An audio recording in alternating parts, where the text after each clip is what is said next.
Let's bless for our Pastora. Let's say, Pastora MK, you are the source of blessing. Pastora MK, you are the source of blessing. Thank you po.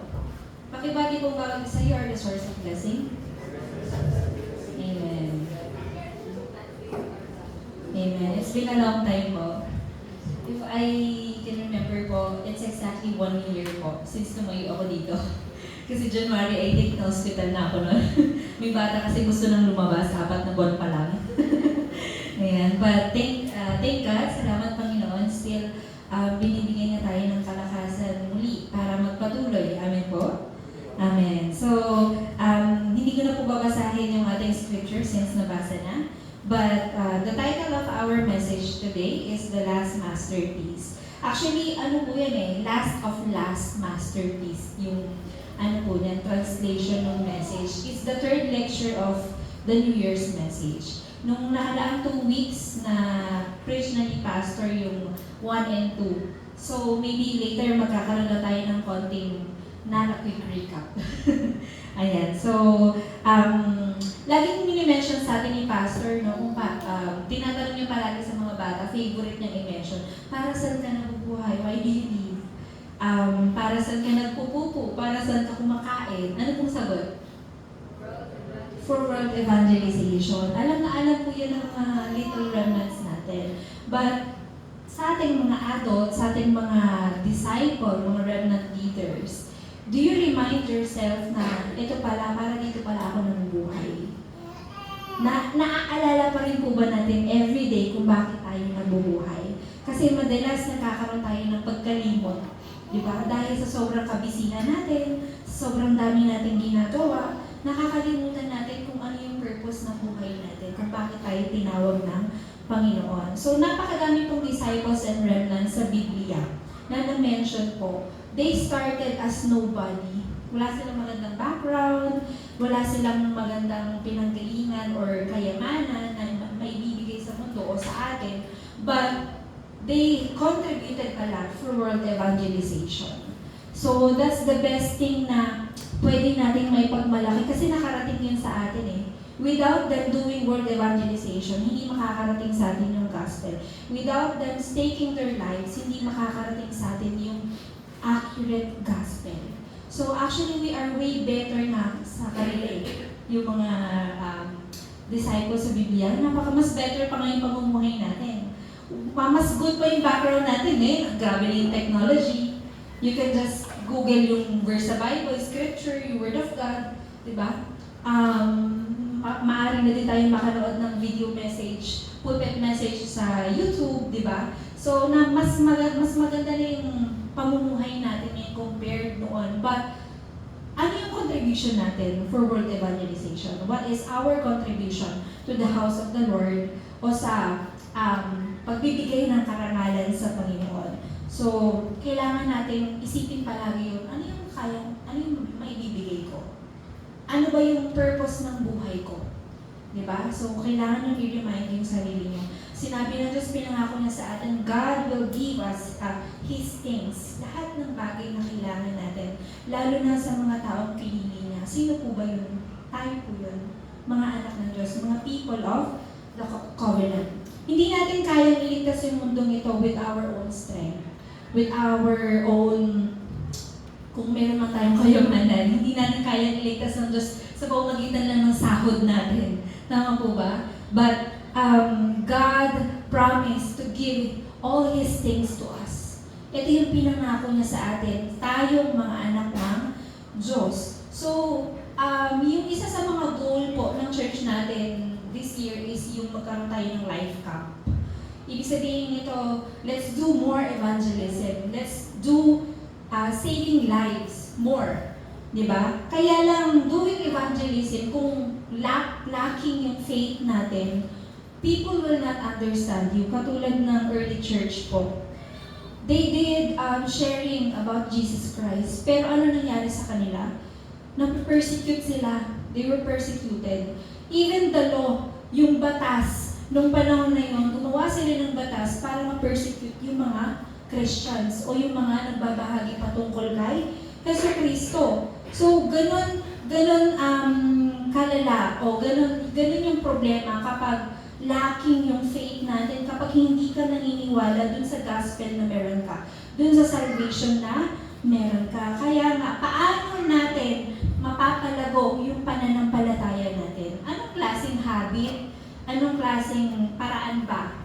Ano yung dapat natin gawin para mapalago yung pananampalataya na to? So, when we do life camp, magkakaroon ito ng buhay.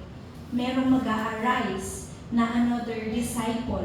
Merong magkakaroon ng panibagong buhay patungo sa Diyos. So, ano yung dapat natin gawin? Ito po, let's have a quick recap po, no? Dun sa lecture 1 natin and lecture 2 nung past 2 weeks. Yung greatest blessing, matatanggap natin to every morning.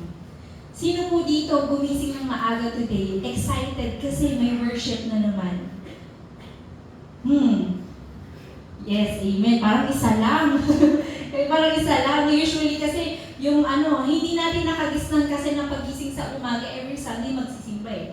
Minsan kasi hindi tinuturo ng magulang yun eh, di ba? Kasi even the parents, hindi ganun ka-importante sa kanila yung worship. Kaya dapat sa atin pa lang, we have this excitement, no, na makatagpo natin ng Panginoon every Sunday. Not just every Sunday, but Sunday is very important. It's a Sabbath day. This is the time na we receive yung, kumbaga parang spiritual strength from the Word of God. This is the time every morning na ma-restore natin all things. Ano yung restoration na yun? Lahat. Lahat ng bagay na pwede natin mai-restore. Kasi pagising mo sa umaga, yan yung pinaka-importanteng oras sa isang buong araw. Tama ba? When you wake up in the morning, kailangan mong manalangin and do deep breathing.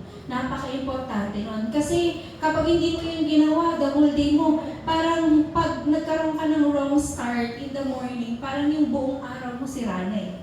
Diba? Pag may nagsira lang ng mood mo sa umaga, wala na yung buong araw mo, palpak na.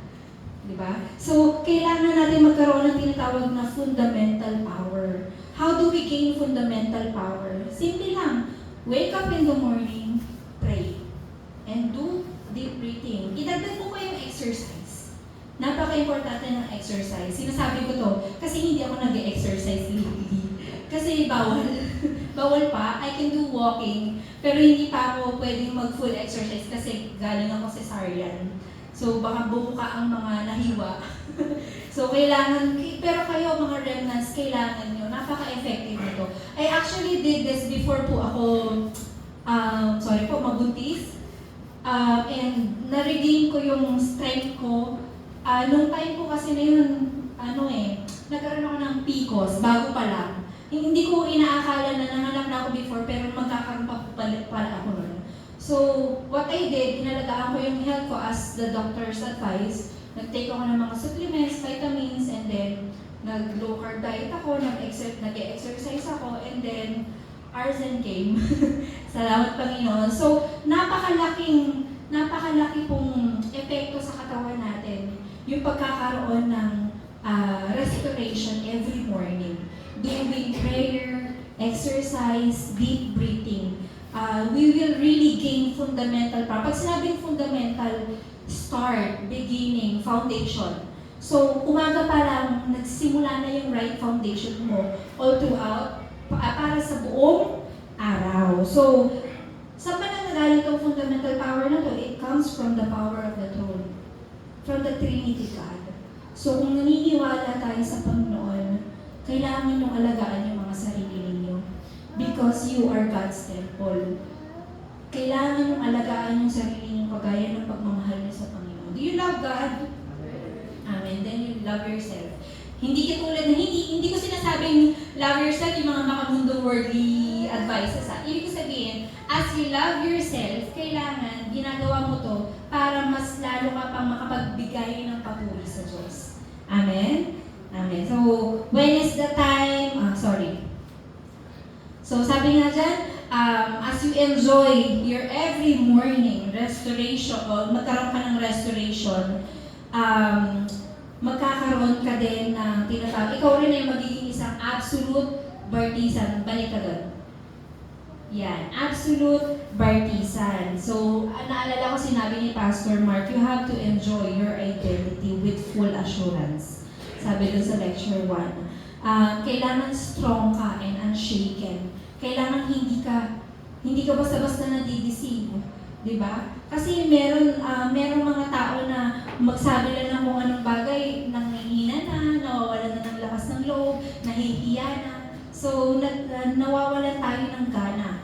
But if you listen to that voice, then wala ka na talagang magagawa. But if you listen to the Word of God and believe in it, surely God will raise you as an absolute bartisan. This is how you enjoy your identity with full assurance. Then, kapag ginawa mo to properly, your day will be guided. Umaga pa lang, guided ka na. Kasi nire-raise ka ng Panginoon as an absolute partisan. Therefore, kailangan i-brace mo yung self mo para makatanggap ng bagong kalakasan, bagong kapangyarihan na nagmumula sa Panginoon.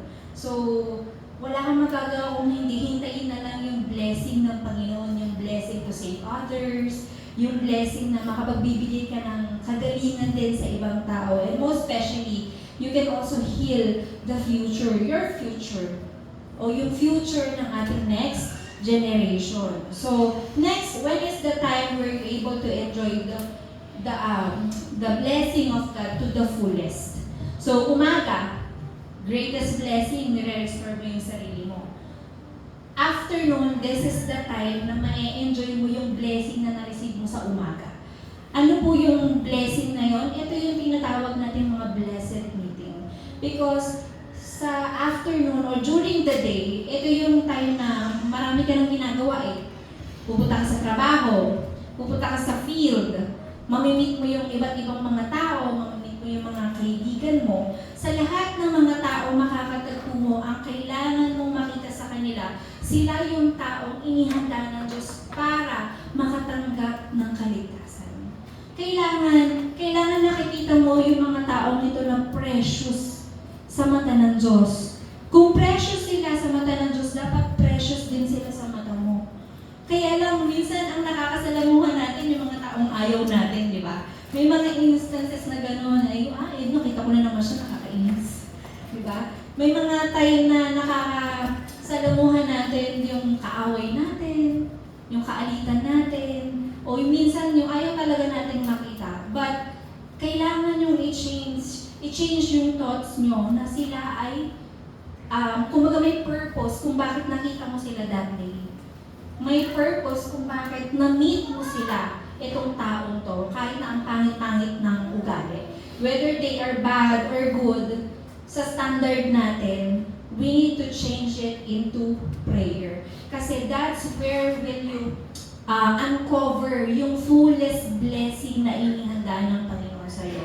Kasi kung i-ignore mo lang yon, yung blessed meeting na yon, i-ignore mo lang yon, therefore hindi mo ma-enjoy ng buo yung fullest blessing na inihanda sa'yo ng Panginoon. Amen? Amen. So when you do that, when you change everything into prayer during the day, you will start this absolute journey o yung tinatawag na absolute journey. Ano po ba yung absolute journey na to? This is your turning point. Yung turning point natin na kung saan binibless na tayo ni Lord sa lahat ng ginagawa natin. Even sa mga taong dinidikit niya sa atin, binibless niya din. Kasi sa atin pa lang, kumbaga parang we are guided by the Holy Spirit. Therefore, yung lahat ng lumalabas sa atin ay pagpapala na. So, wala na tayong ibang magagawa kung hindi maging victorious sa lahat ng ginagawa natin. So, you just have to trust God's absolute sovereignty. Amen? Ano po ba yung absolute sovereignty of God? Ito yung lubos o tiyak, ganap na paghahari ng Diyos. Kailangan mong maniwala na sa lahat ng bagay ang Diyos ay kumikilos. Whether good or bad circumstances, ang Diyos ay nariyan, kumikilos. You just have to change everything into prayer. So, today, nagkamali ako, I have to pray. Today, na-meet ko si ganito, I have to pray. Today, may gagawin ako mamaya, I have to pray. Everything you do, you have to change it into prayer. That is how you walk into your absolute journey. Katulad na lang itong 7 person na na-mention sa Bible. O kumbaga parang mga disipulo ito. Just like Paul, magbibigay lang ako ng few example. Just like Paul, na-meet si Priscilla and Aquila. So, katulad nila, habang naglalakbay si Paul, na-meet na si Priscilla and Aquila, nagkaroon ng word evangelization sa lugar na yon. So, you will start to meet the scattered ones whom God has commission. Mamimit mo, hindi mo alam yung taong nakaaway mo kapag nashare mo ng gospel, ito pala yung taong magiging isang tunay na disciple din. Diba? Kadalasan ganun eh. Yung mga, si Paul nga, diba? Maganda naman yung background niya, pero ang pangit ng ugali niya. Ano ba si Paul? Nagpe-persecute siya ng Christians, diba? Pumapatay siya ng mga Kristiyano kasi yun yung trabaho niya. So, hindi tayo pwedeng manghusga na itong taong to ang pangit ng ugali, hindi siya karapat-dapat umakit ng langit. Diba? Hinuhusgahan na natin siya. But hindi pa natin tinatry na ibigay, i-relay yung fullest blessing na binigay sa atin ng Panginoon, which is yung salvation. So, all we have to do is speak. Diba? I-share natin yung gospel to them. Baka malay mo, itong taong ito, siya pa yung maging dahilan para magkaroon tayo ng isa pang branch ng church. Amen? Diba? So, hindi natin alam. So, you just have to grab all the opportunity to those people whom you meet. So, ganun, kailangan natin erase yung banner. Erase yung banner para i-save natin yung mga tao. Katulad ng sinabi ni Pastor Mark nung umakit siya sa bundok. Kasi ako hindi ako madalas umakit ng bundok eh. Mahika kasi ako. So, ba't si Pastor Mark sila, hindi ko na sila before, umakit sila ng bundok. So, meron daw sa bundok na, ano po tawag doon? Guide. Tour guide. They have banners na pag naligaw ka, kailangan mo lang makita yung flag na yun. Yun na yung guidepost, di ba? So, you have to raise that banner para makita ng tao na, ito yung daan patungo sa Diyos. Ito yung daan para ikaw ay maligtas. So, all these things will come to you when you pray. So, napaka-importante ng panalangin. Kung hindi mo naiintindihan ng gospel, there are times na hindi mo talaga mauunawaan yung blessed meaning na meron tayo. Minsan nakakaaway mo pa yan. Hindi mo pa na-share yung gospel, nakakaaway mo na. Hindi mo pa na-share yung gospel, nahusgahan mo na. Diba? So, kailangan you have to see people precious. Itong taong ito, kahit hindi ko pa siya kilala, I have to share the gospel. So, we have to save them. Huwag natin kayaan na malus yung opportunity na maligtas sila, na ma-share natin yung accurate gospel sa kanila. Instead of sharing the way to them, minsan ang ginagawa natin, nagbibuild pa tayo ng barrier eh. Alam mo yun, tayo yung nagbibuild ng parang mga hollow blocks para hindi sila makapasok sa loob ng simbahan. Parang pinapakuan na natin yung pintuan para wag silang pumasok kasi pangit sila. Ganun. Di ba? Hindi natin gawain yun. Hindi tayo dapat gumagawa nun. Kailangan natin gawin, wasakin yung barrier na yun for them to come in. Amen? Amen. So, become the highway and the banner. Pakita natin sa kanila yung tamang daan patungo sa Diyos. So, we need to see people precious in our eyes. So, because of that, we have come to our third lecture, the final masterpiece. So, meron na tayong gagawin every morning. Binigyan ko na ng gagawin na pala desisyon tayo eh. Every morning, restore all things. Then you pray, hold on to the covenant. Every day, during the day, kailangan enjoyin niyo yung bawat araw ninyo, blessed meeting ninyo in prayer pa rin, everything you do. Third, ito yung final masterpiece. This is the time na magkakaroon kayo ng different prayer. Kumbaga, magagawa niyo lang to when you are alone. Ako, bihira ko lang magawa to. Pasensya na po. May batang nakadikit sa katawan ko. But at least, sa gabi, pilitin niyo magkaroon ng time alone with God. Gawin niyo to sa gabi. Then God will show you this final masterpiece. Anong klaseng prayer ba yung dapat meron tayo sa gabi? Number 1, kailangan natin magkaroon ng tinatawag na fundamental foundational healing. Fundamental healing, fundamental strength, and fundamental mission. Bakit lagi may fundamental? Kasi this is our foundation. Dito lagi tayo mag-i-start, dito tayo laging sisimula. So, kung hindi tayo magkakaroon ng correct start, then hindi tayo magkakaroon ng correct end. Kung hindi tayo magkakaroon ng correct beginning, then mag-fail yung ating mga gagawin. So, kailangan ipag-pray natin palagi yung simula. Ano yun? Yung healing natin, yung strength natin, and yung mission or ministry natin, because that is our foundation. In your prayer, you do it 300%. Kailangan 300%. Dati 100% lang. Bakit ngayon 300% na? Bakit? Kasi this is the percentage na kaya ibigay sa atin ng Panginoon. Lubos-lubos. Sobra-sobra. Sufficient and perfect. Amen? So, a lot of Christians, hindi nila nakikita to. Hindi nila ito ginagawa. Kung mapapansin nyo nga yung 3 organizations, a lot of them are very successful. Actually, lahat sila eh. Napaka-successful nila because meron silang habit na kung tawagin alam mo yun, constant learning. Meron silang habit na patuloy nilang ginagawa kaya palagi silang nagtatagumpay. Hindi ko sinasabing maging part kayo ng 3 organization . What I'm saying is you can apply in yourself yung mga habit na meron sila together with the Word of God. Hello? Ayan. So, si Bill Gates, kilala niyo ba si Bill Gates? Who is Bill Gates? He is the founder of Microsoft. Yung ginagamit natin ngayon, na uso na, nag-evolve na, marami na. Diba? So, without him, siguro wala tayong masyadong technology ngayon, diba?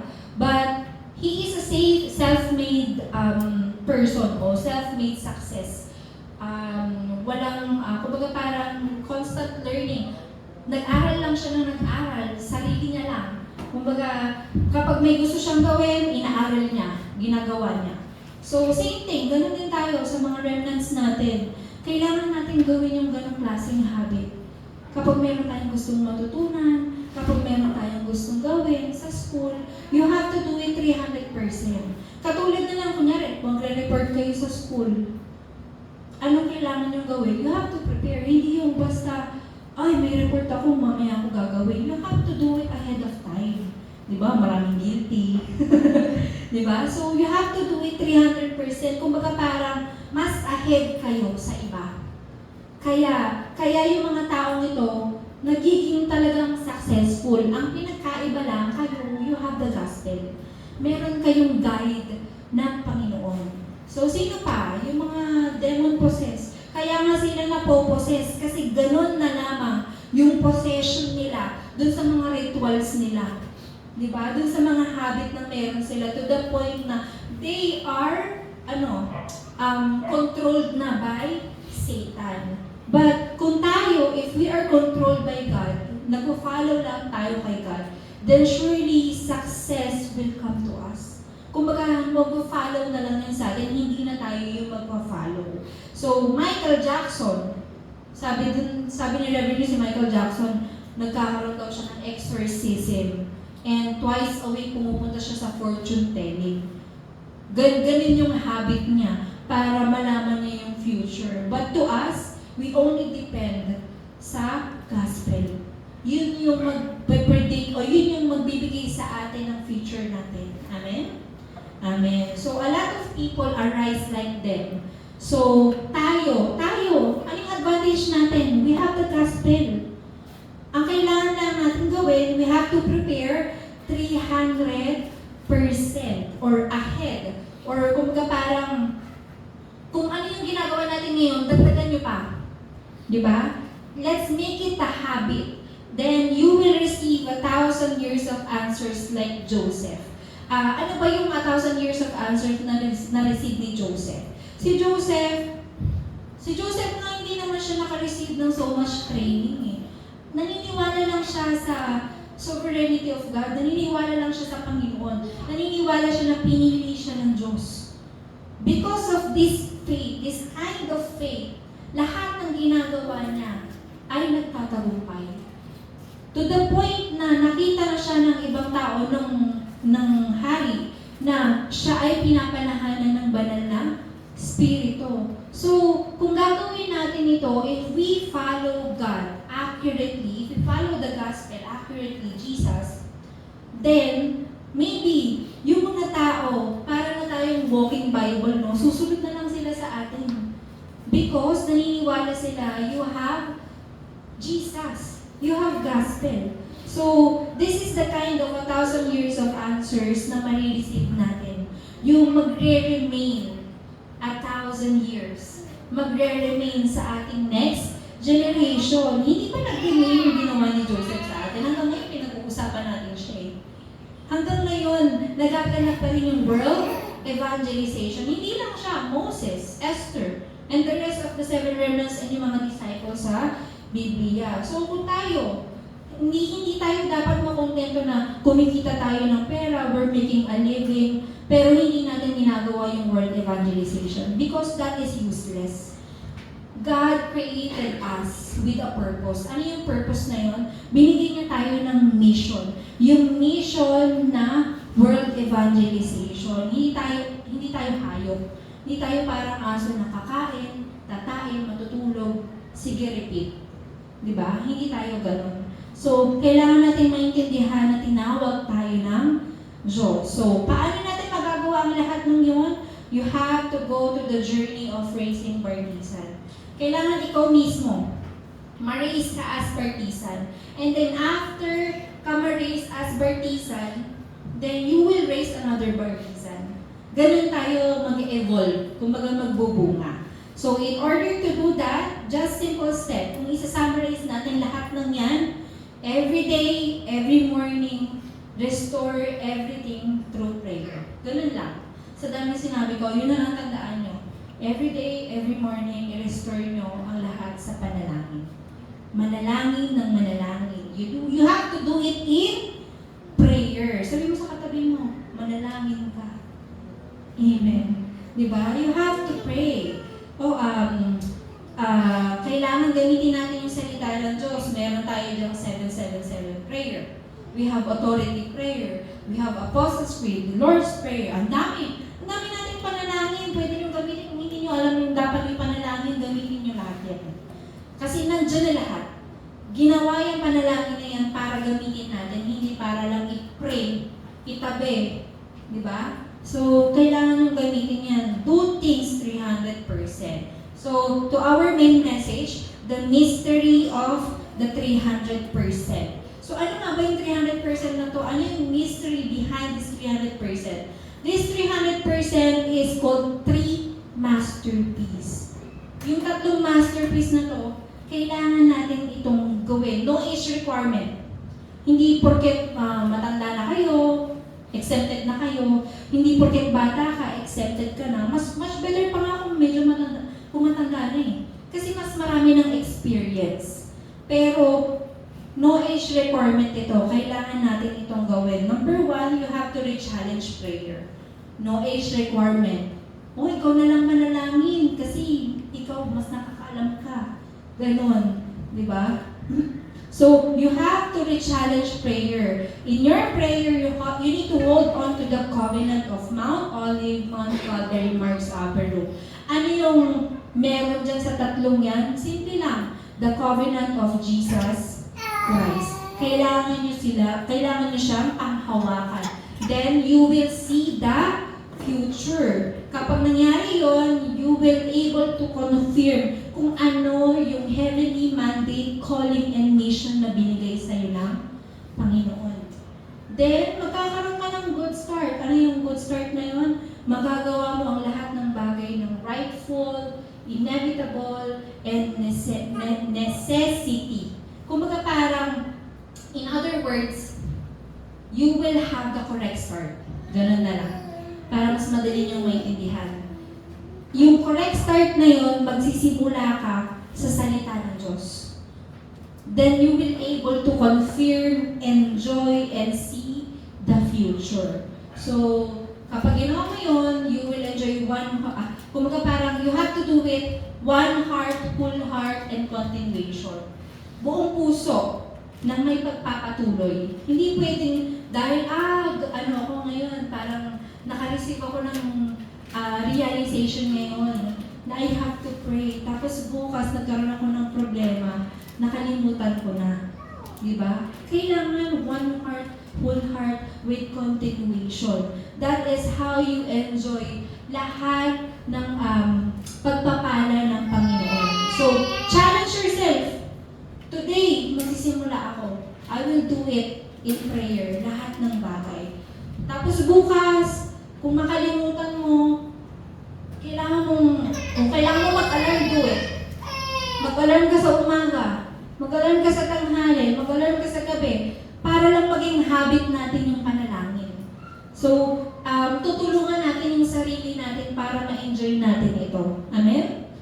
Amen. So, kapag ginawa mo yun, lalabas dyan yung only uniqueness and recreation answer. You have no choice but to succeed. Di ba ang sarap pakinggan nun?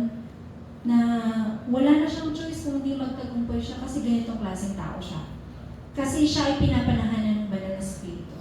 Wala siyang choice kung hindi magtagumpay siya sa lahat ng ginagawa niya kasi anak siya ng Diyos. Because he is the people of the covenant. He is enjoying his identity and authority. Di ba ang sarap kong pakinggan? Diba? Hindi na natin kailangan mag-worry pa sa future natin because right now, gina-grab hold na natin yung future natin with Jesus Christ, with the Lord. Amen? Amen. So, only uniqueness and recreation. Katulad din po sa school, sa work natin, dito sa church, yung mga contribution nyo sa church, nakikita po yan lahat ng Panginoon. Diba? You wake up early kasi I have to prepare, kailangan kong tumulong sa simbahan. Kailangan kong tumulong kasi may mga remnants na magsisimba. Kailangan natin silang turuan. Diba? Lahat ng yan nakikita ng Panginoon sa worship, sa praise team, diba? Ay na. Diba? Binibigay niyo yung oras ninyo para lang magkaroon tayo ng maayos na worship. Si Jamaica and the rest of the remnant leaders, hindi ko na mention, madami kayo, lahat ng ginagawa ninyo, lahat po niyan ay nakikita ng Panginoon. Amen? So, everything you do, magre-result yan ng tagumpay. Amen? Para kayo, no? Amen. Ayan. So, your journey is called 24-25 eternity. Kung hindi nyo alam, nandyan na kayo dyan sa journey na yan. Yung journey ng pagiging absolute partisan. So, ano kailangan natin gawin? Ano na lang yung kailangan natin gawin? Para, since ginagawa nyo ng lahat ng yan, you're able to hold on to the covenant, contribute nyo na, nagkakaroon kayo ng correct start, nagkakaroon kayo ng enjoyment wholeheartedly and with continuation. Nag-receive nyo na yung answer of only uniqueness and recreation. Nandun na kayo sa journey ng 24, 25, and eternity. Ano na lang kulang? Yung pagpapatibay ng ating pananampalataya. Ito na yung completion ng pananampalataya natin. You have to change your imprint, root, and nature. I-challenge yung sarili ninyo na yung mga natitira pang wrong imprints, wrong roots, and wrong nature natin, wrong habits natin, totally mabago natin into correct things according sa gospel. Therefore, wala kayong choice kung hindi magtagumpay. So, today, re-challenge yourself. I challenge myself today. Babaguhin ko to. Amen? I will change it into prayer. Then, reproduction will arise. Number 2. Ano po ba yung reproduction? Ito yung time na, kumbaga parang sa company, may nilabas na product. And yung tao na gustuhan nito, tingin niyo po ba magre-reproduction pa ba yung company na yun? Of course, yes. Diba? Kailangan nila magbenta ulit kasi nagugustuhan ng mga tao. So, same thing, ganoon din po sa atin. Since you are getting better, being a disciple, being an absolute partisan, then nagre-reproduction tayo. Yung mga tao, yung mga remnants, nakikita kayo. Nakikita nila na meron ng platform para maging matagumpay na isang remnant. So, ginagaya nila kayo. Nagkakaroon na kayo ng another disciple. Yung naalala ko yung sinabi ni Pastor before, a disciple makes disciple. So, kayo yung nagiging platform para sa ibang tao, ibang disciple. Nakikita ko, si Ruth Ann, the best siya sa school, di ba? Sa church din, lagi siyang present. Tapos, ang galing-galing niya, tumutulong din siya sa church. Gusto ko siyang gayahin. Di ba? Yung mga remnants natin, alam niyo po ba, napakatalino ng mga maliliit na bata. Kasi yan yung stage na nagde-develop yung brains nila. Na lahat ng nakikita nila, ginagaya nila. So kung tayo pa lang, nagiging platform na tayo para sa kanila, then there will be no problem to raise another partisan. Amen? So, kumbaga, we were able to shine the light to them as a watchtower. Di ba yung watchtower? Kapag nasa dalampasigan tayo, yung mga mangingisda, yung mga barko, kailangan nila ng liwanag para malaman nila na ito yung sign na ito na pala yung port, di ba? Ito na pala yung isang isla. So, kailangan nating mag-shine katulad ng isang watchtower. So, your prayer also will able to communicate, relay, and convey to others na parang antenna. Yung antenna, ano po ba yung use ng antenna? To get signal. Diba? So, tayo, yung antenna natin, kapag binuksan natin yung antenna na yan, marireceive yan ng ibang tao in prayer. Amen? Amen. So, number 3, recreation. So, naunawaan niyo po ba yung reproduction? Nagpo-produce tayo ng another bartisan. Recreation. Recreation, you will discover only. Wherever you go, madidiscover mo yung kapangyarihan ni Jesucristo. Sa lahat ng ginagawa mo, makikita mo kung paano kumilos ang Diyos. Therefore, lalabas na po dyan yung uniqueness and recreation, katulad ni David and Goliath. This is something that we must possess. Si David and Goliath, hindi naman kakalabanin ni David si Goliath kung hindi niya alam na kasama niya ang Diyos at wala siyang skills para talunin si Goliath. So kung tayo ay confident sa skills natin and tayo ay confident sa identity and assurance natin, therefore hindi na natin kailangan mag-alala pa. Recreation will arise. Kumbaga parang nagko-communicate na lang ito sa ibang tao. Amen? Amen. So, I will give you proof and evidences sa mga 7 remnants. Next. Ayan, 7 remnants. So, kailangan yung malaman yung difference ng voice of God and voice of the people. Minsan kapag nakikinig tayo sa mga ibang tao, nagkakaroon tayo ng discouragement, di ba? Kumbaga parang tayo ay nangihina, minsan nagkakaroon tayo ng pagkakamali. Pero kung tayo ay nakikinig sa Diyos, wala tayong ibang magagawa kung hindi magtagumpay. Kasi sumusunod tayo sa Kanya. So, ano dapat natin gawin? You need to have the summit time remnants. Kailangan nyo magkaroon ng summit time. Ano yung klaseng summit time na to? You have to change your habits, no? You need to wake up early. Kailangan nyo gumising ng maaga. Yung mga hindi nyo dapat ginagawa, yung mga bagay na hindi nyo ginagawa na alam nyo makakatulong sa inyo, you have to do it. That is your summit time. Lalabas na doon yung summit attitude na may niligtas nyo yung ibang tao, makapagbibigay kayo ng kalakasan sa kanila, you will also encourage them na magtiwala pa sa Panginoon. Amen? Hindi tayo nagbibigay ng scars sa kanila. We give them hope. We give them answers. We give them salvation. So, kailangan nyo mai-prepare yung vessel nyo kapag dumating yung time na yun. Kasi, anong gagawin nyo? Yung mga farmers, kapag nagtatanim sila, meron silang i-harvest kapag inalagaan nila ito ng tao. So, same thing to us. Kapag prepare natin yung sarili natin, meron kayong lalagyan na paglalagyan ng Panginoon ng lahat ng pagpapala. This is a challenge to all of us. Amen? So, you need to re-challenge yourself. As well as the church officers natin, mga ministers natin, kailangan nyo i-challenge yung mga sarili ninyo. Kasi, ito example. In Acts 1:14, lagi silang nagsasama-sama upang manalangin. Diba? Yan na lang yung basahin natin. Constantly in prayer. Ito yung nature and habit na ginagawa ng ating mga disciple nung time na yon. Katulad po natin, ito yung dapat nating gawin. Second, Acts 2:14-21. Si Pedro, nagbigay siya ng pruweba ng totoo at natupad ang lahat ng propesiya na binigay ng Diyos. This is an example of reproduction. Anong nangyari?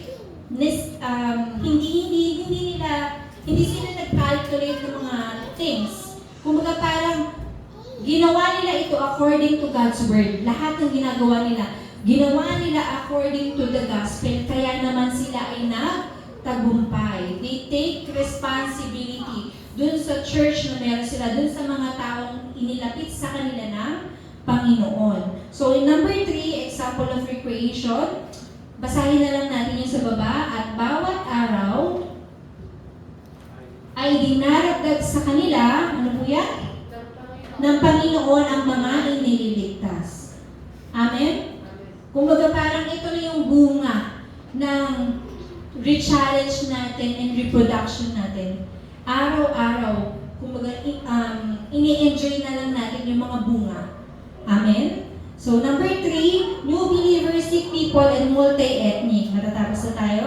Sinabi dyan sa Acts 3:1-12, sa verse 6, ngunit sinabi ni Pedro, wala akong pilak o ginto, ngunit kung ano ang meron ako ay siya kung ibibigay sa iyo.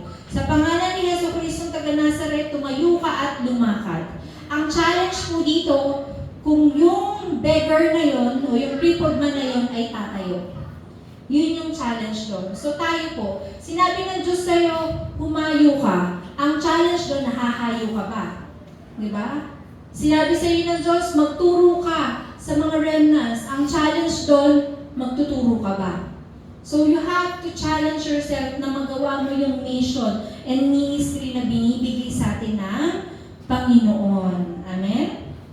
Amen. So, Acts 13:16-19, they went to Macedonia. Ano yung mga bagay na nag-arose doon? Reproduction. Example na lang po, in Acts 16:11, si Lydia. Acts 19:6, si Jason. Acts 18:4, si Priscilla. Sila po yung mga tao na naging dahilan kung bakit nagkaroon ng simbahan ng Filipos, Thessalonica, and Corinto. These are the answers of recreation na dapat nating ma-enjoy. Amen? We need to gain strength in the morning. Restore all things. So, in our conclusion, kailangan yung panghawakan to. 2 lifeline.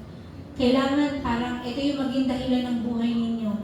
Try nyo nga po, takpan nyo yung bunga nyo tsaka yung ilong nyo. Mga 5 minutes. Ewan ko lang kung lahat tayo dito matay. Di ba? So, kapag ginawa natin yun, mamamatay tayo. So, katulad ng paghinga natin, we have to take this seriously. Na ito yung nagbibigay ng buhay sa atin o yung source of life natin. Yung panalangin at yung breathing natin. Yung paghinga natin. Para saan ka humihinga? Para sa Panginoon, for world evangelization. You have to restore all things. Ito yung bagay na hindi dapat mag-stop. Panalangin at paghinga. All these things will arise in your life and will restore your physical strength. As you do this, syempre, samahan nyo na ng exercise. Baka naman. Diba? Mukhang ang dami na namang may sakit. Diba? Kailangan natin na exercise. So, prayer must be your everything. You think and act according to your prayer. Hindi pwedeng mananalangin ka tapos mamaya iba na yung ginagawa mo, iba na yung sinasabi ng bibig mo.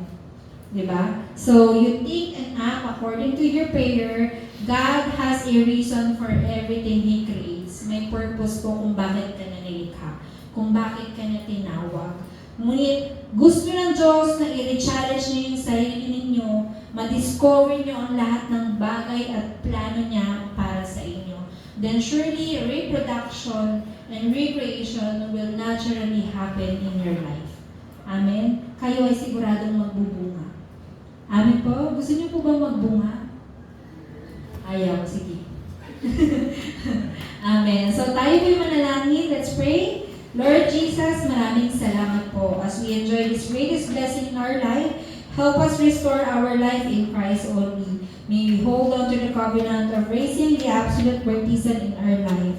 Raise us, O Lord, with the mystery of 300%, and we challenge ourselves to become the person who raised the banner and build the way for those people you prepare to meet in Christ. Help us, O Lord, to have summit time, summit attitude, and summit vessel like the 7 remnants. Through this journey, naway si Kristo lamang ang manatili at maging dahilan ng aming buhay at tagumpay.